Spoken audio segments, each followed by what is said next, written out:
स्नेहलताई शेळके किंवा शेळके फॅमिलीची ही अस्तित्वाची लढाई निश्चित म्हणावं लागेल. त्यांनी ते जेडपी सदस्य असताना खूप कामं केली, त्याबद्दल दुमत नाही.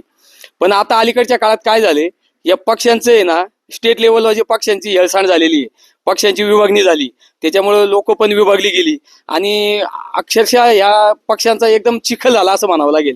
त्याच्यामुळे सामान्य लोकांचा पक्ष असलेला विश्वास संपुष्टात आलाय. लोक आज व्यक्ती बघतात, कोण कोणत्या पक्षाचं हे बघण्यापेक्षा व्यक्तिनिष्ठ आहे लोक आज झालेली आहे.